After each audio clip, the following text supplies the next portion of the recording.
नमस्कार दर्शक बंधु गल्प भंडार तरफ आपण मानक स्वागत। आसंतु जानिबा चाणक्यक नीति। बंधुगण एपर्यंत जदि आम चैनल टी को सब्सक्राइब करि नाहंती दयाकरी चैनल टी को सब्सक्राइब करि दियंतु। नंबर 1 जेउ ब्राह्मण शूद्राणीर अधर पान करे रति भोग करे तार प्रायश्चित नाही। नंबर 2 पितामातांकर परम कर्तव्य हेउछि निज संतानर सर्वांगीन उन्नति पाई सुजोग सृष्टि करिबा एवं ताकू अधिकरु अधिक उच्च शिक्षा देबा।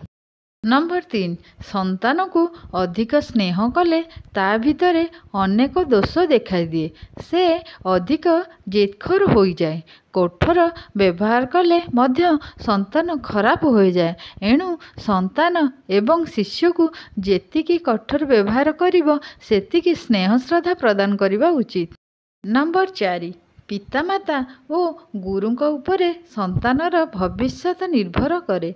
सेमाने संतान और शिष्यर दोष देखि आकट करिवे एवं भल गुणर प्रशंसा करिवे, भल काम पाई उत्साहित करिवे। अधिक स्नेह श्रद्धा बा अधिक आकट दंड व्यवस्था खराब प्रभाव पकाई थाए। नंबर 5 संतान और जल मध्य किछि तफात नहीं। जल को जेउ पात्र रे ढालिले तहिर आकार धारण करे, संतान को जेमिति गढ़िले से सेमिति गढ़ी होई जाए। नंबर 6 संतान को शिक्षा देवा आगरु पितामाता प्रथमे शिक्षित एवं सचेतन हेबा आवश्यक। नंबर 7 कोमलमती बालक कंचा माटी परी। कुंभार माटी को निज हाथर परसरे विभिन्न रूप देबा परी बापा माँ निज संतान को निजर मनमत करी गढ़ी पारिबे। नंबर 8 जंगल रे अनेक गछ थाई पारे, मात्र जेउ गछ फूल फल रे भरा एवं जेउ गछर सुबासित फूलर महक समग्र जंगल को महकाए तार गुरुत्व बेसी। परिवार रे 100 बुद्धिहीन निकेमा दृष्ट पुतमानकर अपेक्षा गोटिए उपयुक्त बुद्धिमान पुत्र यथेष्ट होइथाए। नंबर 9 जंगल रे गोटिए गछरे निया लागिले समग्र जंगल ध्वंस हो जाए। ठीक सही परी परिवार रे गोटिए पुत्र यदि चरित्रहीन पागल दुष्ट हुए तेबे से परिवारर मर्यादा नष्ट हो जाए। नंबर 10 खराब संतानर पितामाता हेबा अपेक्षा निसंतान हेबा शतगुणे श्रेय।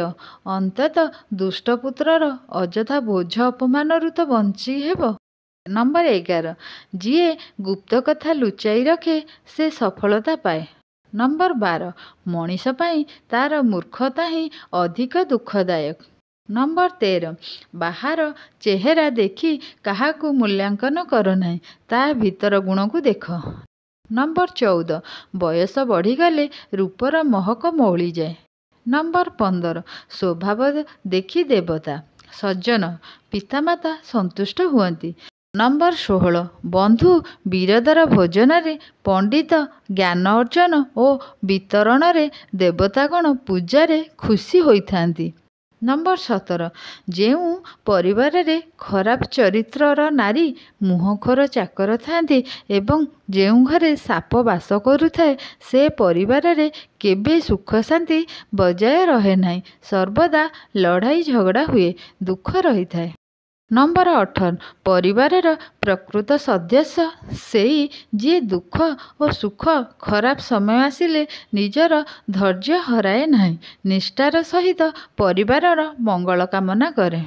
नंबर 19 जेउ परिवार रे नारी त्यागमयी सेवाकारिणी पुत्र कन्या आज्ञाकारी समस्ते समस्त को श्रद्धा करती, सुख दुख बंटा बंटी हुई अनुभव करती, पारस्परिक स्नेह श्रद्धा बजाय रहे, से परिवार स्वर्ग समान। ताहा एक उत्तम परिवार।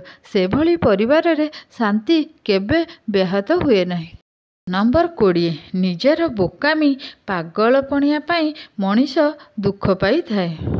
नंबर 21 यौवन कालर भूल जीवन को दुखमय करी दिए। जेउ परिवार रे विपथगामी सदस्य थांती सेठारे केवल दुख विराजमान करे।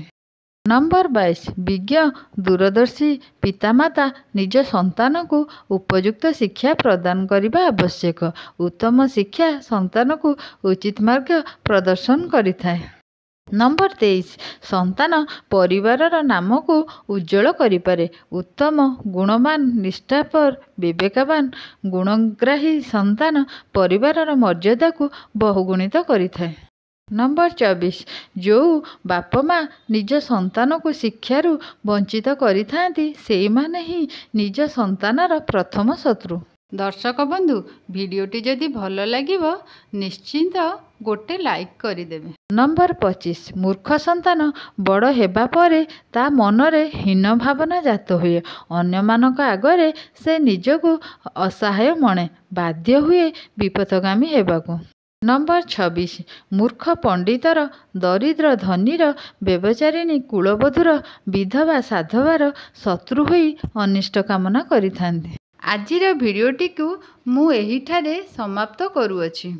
आशा करुछि भिडियोटी आपनकु भल लागिथिबो। एमिति नुआ नुआ भिडियो देखिबा पई चैनलटी को सब्सक्राइब करि दियंतु एवं लाइक शेयर कमेंट भी करंतु। आपण मानकर मूल्यवान समय देकी देखिथिबारु आपनकु बहुत बहुत धन्यवाद। नमस्कार। जय जगन्नाथ।